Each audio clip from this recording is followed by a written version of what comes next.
थोड़ा सा सुनवा दें, क्योंकि अभी आपने खुद जिक्र किया अपने पिछले बयानात का, जरा सुनवा दें, अगर बुरा ना बनाए। सुन ले, सुनने के लिए आए सर।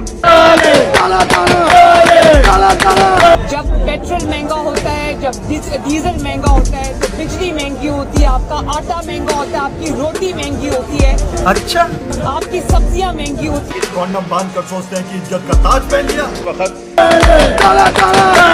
137 रुपए का लीटर कौन आदमी पाकिस्तान में सख्त किसकी इसकी जेब में इतने पैसे हैं कि वो खरीद सकता है। अरे शर्म करना रे वो। इसी को कामयाबी कहते हैं कि बिलियन डॉलर ले आए।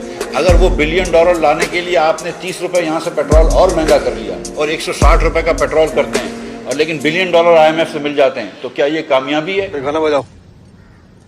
मुस्लिम लीग नून और अपोजिशन PDM एक पैसे की भी मजीद पेट्रोल की कीमत बढ़ाने की इजाजत हुकूमत को नहीं देगी। नहीं, ऐसा कुछ नहीं। ये हम नहीं कर सकते कि IMF की ईमा पे, IMF के कहने पे आप पेट्रोल महंगा करें।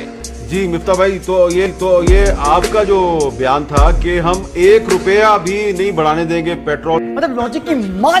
बड़ा हरामी हो। वो भी उनसे मिले हुए हैं, भड़वा खा रहे हैं अपनी। छोड़ो, हमारा मूड खराब न करो। कैसे कैसे लोग रहते हैं यार जब बिजली और पेट्रोल की कीमतों में इजाफा हो तो समझ जाओ कि वजीर आज़म चोर है। भाई मारो मुझे, मारो मुझे, मारो। मुझे अपने घर जाना है। मुझे घर जाना है। गान फट गई। मुझे बड़ा मजा आता है जब किसी गान फटती है। Once more!